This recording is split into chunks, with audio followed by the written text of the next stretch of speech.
Bueno, veréis, eh, como veis estoy patrocinado por Nox. Llevo ya, pues ahora mismo son 5 meses con Nox. Estoy muy contento con esta marca.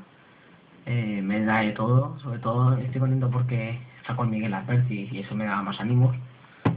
Y como veis, esta es la nueva pala, la ML10 Pro Cup, que antes era la ML10 a secas, pero tuvieron unos fallos, se rompía mucho, pero la han arreglado y ahora se llama Pro Cup. Ya está a la venta en todas las tiendas y la verdad es que de precio está bastante bien. Bueno, pues pienso que es una pala con mucha potencia. Y lo bueno también que tiene es que a la hora del control y despliegue tiene mucha salida y no ni se queda corta ni se va mucho, yo lo veo perfectamente de nivel. Lo que no recomiendo es que utilicéis esta pala gente que no tiene más, aunque sea pero por ejemplo el mío yo la puedo sacar perfectamente. Lo que pasa es que hay gente que se cree que solo con traérsela, aunque sea un poquito, ya tienes más. No, ¿de acuerdo?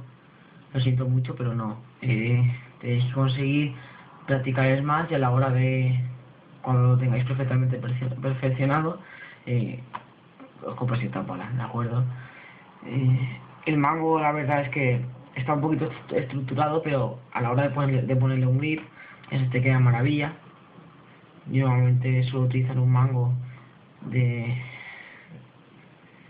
la parte de abajo es un poquito más gruesa que la demás y intento llegar hasta arriba lo máximo posible, porque cuando yo a veces que juego y cojo la pala así, entonces pues no me gusta tocar el tacto de la pala porque si no me siento incómodo, ¿de acuerdo?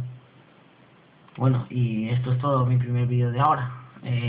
Como veis, subí un vídeo hace poco de los primeros entrenos míos, saliendo por 3 y matándola. Y bueno, espero que os haya gustado y espero que me sigáis viendo, ¿de acuerdo? Bueno, un abrazo y adiós.